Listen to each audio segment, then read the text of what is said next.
Boss ಎಲ್ಲರಿಗೂ ನಮಸ್ಕಾರ. Welcome back to Sagar top cricketing ಅಪ್ಡೇಟ್ಸ್ಗೆ ಎಲ್ಲರಿಗೂ ಸ್ವಾಗತ. ಬಾಸು ಮೊದಲನೇ ಅಪ್ಡೇಟು ಹೋಗ್ಬಿಡೋಣ. ಟಾಪ್ ಕ್ರಿಕೆಟಿಂಗ್ ಅಪ್ಡೇಟ್ಸ್ಗೆ ಸ್ವಾಗತ. ಫಸ್ಟ್ ಅಪ್ಡೇಟ್, ಅಜ್ಜಿ ಚಾನಲ್ ಡಿಲೀಟ್ ಮಾಡ್ಸೋದಕ್ಕೆ ನೋಡ್ತೀರಾ? ಬರ್ರಿ RCB ಬಗ್ಗೆನೇ ಕೊಡ್ತೀನಿ, ತಗೊಳ್ರಿ ಅಪ್ಡೇಟು ಜಾಸ್ತಿಯಲ್ಲಿ. ಮಾಡಿಸಿ ನೋಡೋಣ ಚಾನಲ್ ಡಿಲೀಟ್ ಅಜ್ಜಿ ಕೀತಾತ್ ಫ್ಯಾನ್ಸ್ ಹೇಳಿದೆ. ಓಕೆ, ಜಾಸ್ತಿ ಲಾಸ್ಟ್ ವಿಡಿಯೋ ನೋಡಿ ಹೋಗ್ಬಿಟ್ಟು ನೋಡ್ಕೊಂಬನ್ನಿ, ಸರಿಯಾಗಿ ಕ್ಲಾಸ್ ತೊಗೊಂಡಿದ್ದೀನಿ. ಅಪ್ಡೇಟಿಗೆ ಬಂದ್ಬಿಡೋಣ. ಇವಾಗ ಬಂದಿದೆ ಅಪ್ಡೇಟು. ದೈವಜಿತ್ ಸೈಕಿ ಅವರು BCCI ಸೆಕ್ರೆಟರಿ ಅವರು ಅಫಿಷಿಯಲ್ ಸ್ಟೇಟ್ಮೆಂಟ್ ಆಗಿ ಕೊಟ್ಟಿದ್ದಾರೆ. ಏನಕ್ಕೆ KSCಗೆ ಮ್ಯಾಚ್ನ ಕೊಡಲಿಲ್ಲ ಅಂದರೆ ಪ್ಲೇ ಆಫ್ಸ್ನ ಮ್ಯಾಚ್ಗಳನ್ನ ಏನಕ್ಕೆ ಚಿನ್ನಸ್ವಾಮಿ ಸ್ಟೇಡಿಯಮಲ್ಲಿ ಆಡ್ಸೋದಕ್ಕೆ ಬಿಡ್ತಾ ಇಲ್ಲ ನಾವು, KSC ಅವರು ಏನು ಪ್ರಾಬ್ಲಮ್ ಮಾಡಿದ್ರು, RCB ಅವರು ಏನು ಪ್ರಾಬ್ಲಮ್ ಮಾಡಿದ್ರು ಅನ್ನೋದನ್ನ ಇವಾಗ ಡೀಟೇಲ್ ಆಗಿ ಹೇಳಿದೆ. ಅಂದರೆ KSC ಅವರು ಡಿಮ್ಯಾಂಡ್ ಮಾಡಿಬಿಟ್ಟು ಕೇಳಿದ್ರಂತೆ, ನಮಗೆ 10,000 ಟಿಕೆಟ್ಸ್ ಮಿನಿಮಮ್ ಬೇಕು ಗುರು ಅಂತ. ಇವ್ರಿಗೆ 10,000 ಟಿಕೆಟ್ಸ್ ಕೊಡೋದಾಯಿತು ಅಂದರೆ ನಾವೇನು ಸೇಲ್ ಮಾಡೋದಲ್ಲಿ? ನಾವು ಯಾರಿಗಂತ ಟಿಕೆಟ್ಸ್ನ ಕೊಡೋಣ? 10,000 ಇರೋದು 35,000 ಕೆಪಾಸಿಟಿಲಿ, ಇವ್ರಿಗೆ 10,000 ಟಿಕೆಟ್ಸ್ ಮಿನಿಮಮ್ ಬೇಕು ಅಂತ ಅಂದರೆ 15% ಇವರಿಗೆ ಕೊಡ್ತಾರಂತೆ.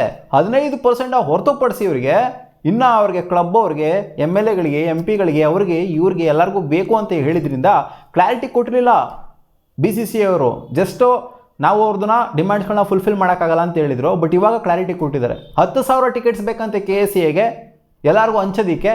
ಅದಕ್ಕೋಸ್ಕರ ನಾವು ಎತ್ತಂಗಡಿ ಮಾಡಿದ್ವಿ. ಅಂದರೆ ಬೇರೆ ವೆನ್ಯೂಲಿ ಕೊಡಲ್ಲ ಅಂತ ಅಲ್ಲ, ಬೇರೆ ವೆನ್ಯೂಲಿ ಇವಾಗ ನೋಡಿ ಅಹಮದಾಬಾದಲ್ಲಿ 10,000 ಟಿಕೆಟ್ಸ್ ದೊಡ್ಡ ಡೀಲ್ ಅಲ್ಲ. 10,000 ಟಿಕೆಟ್ಸ್ನ ಕೊಡ್ಬೋದು, ಈಸಿಯಾಗಿ ಕೊಡ್ಬೋದು ಅವರು. ಯಾಕಂದರೆ 1 ಲಕ್ಷಕ್ಕಿಂತ ಜಾಸ್ತಿ ಕೆಪಾಸಿಟಿ ಇರುವಂಥ ಸ್ಟೇಡಿಯಂ. ನಮ್ಮದು ಕೆಪಾಸಿಟಿನೇ ಚಿಕ್ಕದು, ಅದರಲ್ಲಿ ಇವರು 15% ಕೊಡ್ತೀವಿ ಅಂತಂದರೆ, ಇಲ್ಲ ನಮಗೆ ಅಷ್ಟು ಬೇಕು 10,000 ಗಟ್ಟಲೆ ಬೇಕು ಅಂತಂದರೆ ಖಂಡಿತ ಅವ್ರಿಗೆ ಉರಿಯಲ್ವಾ? ಉರಿದಿದೆ. ಅದಕ್ಕೋಸ್ಕರ ನಾವು ಅಲ್ಲೇ ಮಾಡ್ತೀವಿ, ನಾವು ದೊಡ್ಡ ಸ್ಟೇಡಿಯಮಲ್ಲೇ ಮಾಡ್ತೀವಿ. ಕಾಂಪ್ಲಿಮೆಂಟ್ರಿ ಟಿಕೆಟ್ಸ್ನ ಅಲ್ಲಿ ಜಾಸ್ತಿನೇ ಕೊಡ್ತೀವಿ, 20,000 ಕೊಟ್ಬಿಡ್ತೀವಿ, ಪರವಾಗಿಲ್ಲ, ನಿಮ್ಮ ಸ್ಟೇಡಿಯಮಲ್ಲಿ 10,000 ಕೊಡೋಕ್ಕಾಗಲ್ಲ ಅಂತ ಹೇಳಿದ್ದಾರೆ. Update number 2, RCB versus LSC match ಆದ ನಂತರ ನಿಖಿಲಸ್ ಪೂರನ್ ಅವರು ಕೊಳ್ಪಟ್ಟಿ ಹಿಡ್ಕೊಂಡು ಕಿತ್ತಾಡ್ತಾ ಇರೋಂಥದ್ದೆಲ್ಲ ನೋಡಿದ್ದೀರಾ ಸೋಷಿಯಲ್ ಮೀಡಿಯಾದಲ್ಲಿ. ಏನು ಗುರು ನಿಖಿಲಸ್ ಪೂರನ್ ಹಿಂಗೆಲ್ಲ ಕೊಳ್ಪಟ್ಟಿ ಎಲ್ಲ ಹಿಡ್ಕೊಂಡು ಕೃಣಾಲ್ ಪಾಂಡ್ಯಗೆ ಇದೆಲ್ಲ ಮಾಡಬಾರ್ದು. ಅದು RCB ಜರ್ಸಿ ಹಾಕೊಂಡಿರೋ ಟೈಮಲ್ಲಿ ಏನು RCB ಜರ್ಸಿನ ಎಳ್ಕೊಂಡು ಹೊಡೆಯುವಂಥದ್ದು ಇದೆಲ್ಲ ಮಾಡ್ತು ಅಂದರೆ ನಮಗೆ ಅವಮಾನ, ಅದು ಇದು ಅಂತೆಲ್ಲ ಸುಮಾರು ಪೋಟ್ರೆ ಆಗಿತ್ತು, ನೋಡಿದ್ರ ಅಂತ ಅಂದ್ಕೊಂಡಿದ್ದೀನಿ. ಅದು ಅವರ ಫ್ರೆಂಡ್ಶಿಪ್ನ ತೋರಿಸ್ತದೆ ಅಷ್ಟೇ. ಅವರು ಫ್ರೆಂಡ್ಲಿ ಆ್ಯಂಗಲಲ್ಲಿ ಒಂದು ಸ್ವಲ್ಪ ಕಿತ್ತಾಡ್ತಾ ಇದ್ದಾರೆ ಅಂತಂದರೆ ಸ್ವಲ್ಪ ಅದು ಇದು ಇರ್ತದಲ್ಲಪ್ಪ. ಅವ್ರದ್ದು ಮುಂಚೆ LSCಗೆ ಆಡಿದಂಥ ಪ್ಲೇಯರು, ಇವರು ಕೂಡ ಆಡಿದ್ರು, ಅವರು ಕೂಡ ಆಡಿದ್ರು LSCಗೆ. ಸೊ ಆ ಟೈಮಲ್ಲಿ ಒಳ್ಳೆ ಒಂದು ಬಾಂಧವ್ಯ ಉಟ್ಕೊಂಡಿದೆ. ಇಲ್ಲಿ ಇವರು ಎಲ್ಲದಕ್ಕೂ ಕೂಡ ಒಂದು ಎಣ್ಣೆ ಕೊಟ್ಟಿದ್ದಾರೆ ಕೃಣಾಲ್ ಪಾಂಡ್ಯ ಅವರು. ಜಾಸ್ತಿ ಎಲ್ಲ ರೊಚ್ಕೊಳ್ಳೋಕೆ ಹೋಗ್ಬಿಡಿ, ಸೋಷಿಯಲ್ ಮೀಡಿಯಾದಲ್ಲಿ ಏನೇನೋ ಹಾಕಕ್ಕೆ ಹೋಗ್ಬಿಡಿ. ನೋ ಲಫ್ಡ, ಓನ್ಲಿ ಲವ್. ಏನು ಕಿತಾಪತಿ ಎಲ್ಲ ಏನಿಲ್ಲ ಅಲ್ಲಿ, ಕಿತ್ತಾಡಿಲ್ಲ ಹೊಡೆದಾಡಿಲ್ಲ ನಾವೇನು ಅಲ್ಲಿ, ಅದು ಲವ್ ಅಷ್ಟೇ. ಅದು ಒಂಥರ ನಾಯಿಗಳು ಕಿತ್ತಾಡ್ತಾರಲ್ಲ ಅವರು ಲವ್ ಮಾಡ್ಕೊಳತ್ತಾರ, ನಾಯಿಗಳು ರೊಮ್ಯಾನ್ಸ್ ಮಾಡೋದು ಒಂಥರ ಕಿತ್ತಾಡ್ಕೊಂಡೇ ರೊಮ್ಯಾನ್ಸ್ ಮಾಡೋದು. ಸೊ ಆ ಥರ ಅಂದ್ಕೊಳ್ಳಿ, ಕಂಪೇರ್ ಮಾಡಿದ್ರೆ ಅಂತ ಅಂದ್ಕೊಳ್ಕೊಬಿಡಿ. ಸೊ ಇವ್ರು ಅದೇ ಥರನೇ ಆಡಿರೋದು. Congrats to my bro Nicholas Pooran on completing 100 games ಅಂತ ಹಾಕಿದ್ದಾರೆ.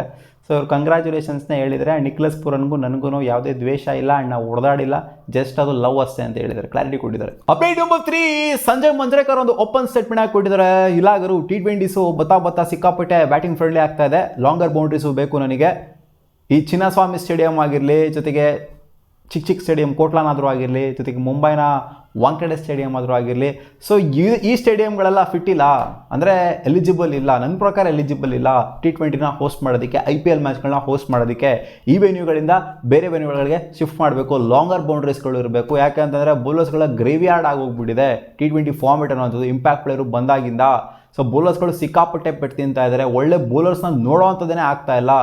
ಬ್ಯಾಟರ್ಸ್ಗಳು ಸಿಕ್ಕಾಪಟ್ಟೆ ಜನ ಉಟ್ಕೊತಾ ಇದ್ದಾರೆ, ಬಟ್ ಬೌಲರ್ಸ್ಗಳು ಒಳ್ಳೆ ಕ್ವಾಲಿಟಿ ಬೌಲರ್ಸು ಸಿಗ್ತಾ ಇಲ್ಲ ನಮಗೆ, ಉಟ್ಕೊತಾ ಇಲ್ಲ ನಮಗೆ. ಬ್ಯಾಟರ್ಸ್ಗಳು ಬೇಜಾನ್ ಜನ ನೋಡ್ತೀವಿ, ಬೌಲರ್ಸ್ಗಳು ಕಳೆದೇ ಹೋಗ್ತಾ ಇದ್ದಾರೆ. ಇರೋವಂಥವ್ರು ಕೂಡ ವರ್ಷಾಗಿ ಆಡ್ಬಿಟ್ಟು ಕಳೆದೋಯ್ತಾ ಇದ್ದಾರೆ. ಆದ್ದರಿಂದ ನಾನು ಲಾಂಗರ್ ಬೌಂಡ್ರಿನ ಎಕ್ಸ್ಪೆಕ್ಟ್ ಮಾಡ್ತೀನಿ. ಚಿನ್ನಸ್ವಾಮಿ ಸ್ಟೇಡಿಯಂಗೆ, ವಾಂಖೆಡೆ ಸ್ಟೇಡಿಯಂಗೆ, ಕೋಟ್ಲಾ ಸ್ಟೇಡಿಯಂಗೆ, ಇಂಥ ಸ್ಟೇಡಿಯಂಗಳಿಗೆಲ್ಲ ನೀವು ಹೋಸ್ಟೇ ಮಾಡೋಕ್ಕೆ ಬಿಡಬೇಡಿ ಅನ್ನೋ ಥರ ಇವರು ಹೇಳಿದ್ದಾರೆ. ಸೊ ಕಾಮೆಂಟ್ ಸೆಕ್ಷನಲ್ಲಿ ಹಾಕರಪ್ಪ, ನನಗೆ ಗೊತ್ತು ಬೈತೀರಾ ಅಂತ ಅವರಿಗೆ. ಅಪ್ಡೇಟ್ ನಂಬರ್ 4, ಮ್ಯಾಚ್ ಮುಗಿದ ನಂತರ ಅಕ್ಷರ್ ಪಟೇಲ್ ಅವರು ಅವರ ಸೋಲ್ನ ಒಪ್ಕೊಂಡಿದ್ದಾರೆ, ಸೀಸನ್ನ ಸೋಲ್ನ ಅವ್ರ ತಲೆ ಮೇಲೆ ಒಪ್ಕೊಂಡಿದ್ದಾರೆ. ನಾನು ಕರೆಂಟ್ಲಿ ಫಾರ್ಮಲ್ಲಿಲ್ಲ, ನಾನು ಬ್ಯಾಟಿಂಗಲ್ಲಾಗಿರಲಿ ಬೌಲಿಂಗಲ್ಲಾಗಿರಲಿ ಏನತ್ರಲ್ಲೂ ಕೂಡ ನನಗೆ ಆಗ್ತಾ ಇಲ್ಲ, ನನಗೆ ಯಾಕೋ ಬ್ರೇಕ್ ಬೇಕು ಅಂತ ಅನ್ನಿಸ್ತಾ ಇದೆ. ಹೌದು, ಸೀಸನ್ ಸೋಲ್ ನಾವು ಒಪ್ಕೊಂಡಿದ್ದೀವಿ and we will start preparing for the next season ಅಂತ ಹೇಳಿದರೆ. ಈ ಥರ ರಿಷಬ್ ಪಂತ್ ಅವ್ರನ್ನು ಕೂಡ ಹೇಳಿದರು. ಆ್ಯಂಡ್ ನೆಕ್ಸ್ಟ್ ಮ್ಯಾಚ್ನ ರಿಷಬ್ ಪಂತ್ ಅವರು ಗೆದ್ದರು. ಅವರು 7 ಮ್ಯಾಚ್ನ ಸೋದಾದ ನಂತರ ಇದೇ ಸ್ಟೇಟ್ಮೆಂಟ್ ಅವ್ರ ಬಾಯಿಲಿಂದ ಕೂಡ ಬಂದಿದ್ದು, ನಾವು ನೆಕ್ಸ್ಟ್ ಸೀಸನ್ಗೆ ಪ್ರಿಪೇರ್ ಆಗ್ತೀವಿ ಅಂತ ಅವರು ಹೇಳಿಬಿಟ್ರು. ನಂಗೆ ಇವರು ಕೂಡ ಇವಾಗ ಹೇಳಿಬಿಟ್ಟಿದ್ರು, ಅಟ್ಲೀಸ್ಟ್ ನೆಕ್ಸ್ಟ್ ಮ್ಯಾಚಿಂದ ಏನಾದ್ರು ಕೇಳ್ತಾರ ಅಂತ ನೋಡಬೇಕು. ಹೌದು, ಕ್ಯಾಪ್ಟನ್ಸಿ ಅಂತ ಬಂದಾಗ ಕ್ಯಾಪ್ಟನ್ಸಿನ ಕಿತ್ತಿ ನಾನು ಹೇಳಿದ್ದೀನಿ, ಅಕ್ಷರ್ ಪಟೇಲ್ ಕ್ಯಾಪ್ಟನ್ಸಿ ಬೇಡ ಗುರು, ಮುಂಚೆನೇ ಹೇಳ್ತಿದ್ದೆ, ಡೆಲ್ಲಿ ಕ್ಯಾಪಿಟಲ್ಸ್ಗೆ ಅಕ್ಷರ್ ಪಟೇಲ್ನ ಕ್ಯಾಪ್ಟನ್ಸಿ ನಡೆಯಲ್ಲ. ರಹಾನೆ ವಿಚಾರದಲ್ಲೂ ಕೂಡ ಹೇಳಿದೆ ನಡೆಯಲ್ಲ ಅಂತ. ಬಟ್ ಅವ್ರು ಇವಾಗ ಗೆಲ್ತಾ ಇದ್ದಾರೆ. ಬಟ್ ಅವ್ರು ಕ್ವಾಲಿಫೈ ಆಗ್ತಾರೋ ಆಗಲ್ಲೋ ಅದು ಗೊತ್ತಿಲ್ಲ, ಸೆಕೆಂಡ್ರಿ ಅದು. ಬಟ್ ಅಕ್ಷರ್ ಪಟೇಲ್ ಅಂತೂ ಅವ್ರ ಕ್ಯಾಪ್ಟನ್ಸಿನ ಫಸ್ಟ್ ಚೇಂಜ್ ಮಾಡ್ಬೇಕು. ನೆಕ್ಸ್ಟ್ ಅಂತೂ 100% ಶಾರ್ಟು ಚೇಂಜ್ ಆಗೇ ಆಗುತ್ತೆ ಅವರ ಕ್ಯಾಪ್ಟನ್ಸಿ. ಪ್ಲೇಯರ್ ಆಗಿ okay Akshar Patel, but captain ಆಗಿ it's not okay. Update number 5 Jacob Bethell ಬಗ್ಗೆ, ಹಂಗೆ ವೈಭವ್ ಸೂರ್ಯವಂಶಿ ಬಗ್ಗೆ ಮಾತಾಡಿದರೆ ಲೆಜೆಂಡ್ ನಮ್ಮ IB de Villiers ಅವರು. Jacob is not as young as Vaibhav Suryavanshi. ಇವ್ರೊಂದು ಸ್ವಲ್ಪ ಏಜ್ ಆಗಿದೆ, ಅಂದರೆ ಇವರಿಗೆ ಕಂಪೇರ್ ಮಾಡ್ತಾರೆ, ವೈಭವ್ಗೆ ಕಂಪೇರ್ ಮಾಡ್ತು ಅಂತಂದರೆ. But with A similar kind of credentials, almost super star talent, but plenty still to learn. Once they gain experience over time, I feel those two players will be unstoppable ಅಂತ ಹೇಳಿದರೆ.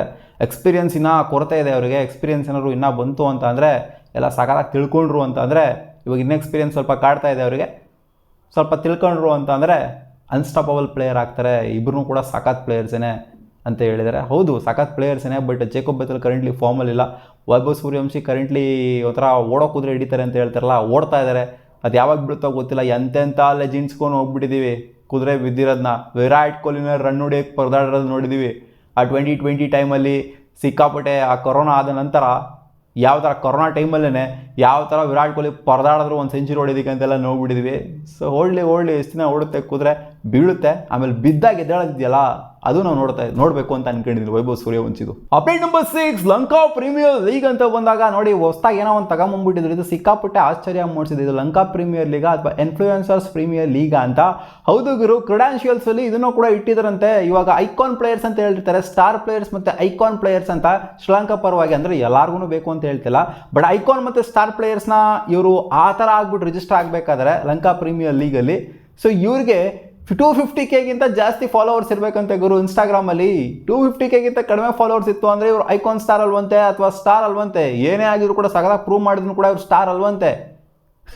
ಇದು ಯಾವ್ದು ಗುರು, ಇದು ಹೊಸ ರೂಲ್ನ ತೊಗೊಂಬಂದ್ಬಿಟ್ಟಿದ್ರೆ 250Kಗಿಂತ ಜಾಸ್ತಿ followers ಇರಬೇಕಂತೆ. ಅಲ್ಲ, ಇಲ್ಲಿ player ಪರ್ಫಾರ್ಮೆನ್ಸಿಗೆ value ಕೊಡ್ತಾ ಇದ್ದಾರಾ ಅಥವಾ ಯಾರೋ ಫಾಲೋ ಮಾಡ್ತಾರೆ ಇವರಿಂದ ಇನ್ಫ್ಲೂಯೆನ್ಸ್ ಆಗ್ತಾ ಇದ್ದಾರೆ, ಇವ್ರಿಗೆ ಫ್ಯಾನ್ ಆಗೋಗ್ಬಿಟ್ಟಿದ್ರೆ ಅನ್ನೋ ಮಾತ್ರಕ್ಕೆ ಇವ್ರಿಗೆ ಒಂಥರ ಐಕಾನ್ ಆಗಿ ಡಿಕ್ಲೇರ್ ಮಾಡ್ತಾರೆ ಅಂತ ಗೊತ್ತಾಗ್ತಾ ಇಲ್ಲ. ಸೊ ಇದು ಸೀರಿಯಸ್ಲಿ ಒಂಥರ ಸಿಲಿ ಅಂತ ಅನಿಸುತ್ತೆ.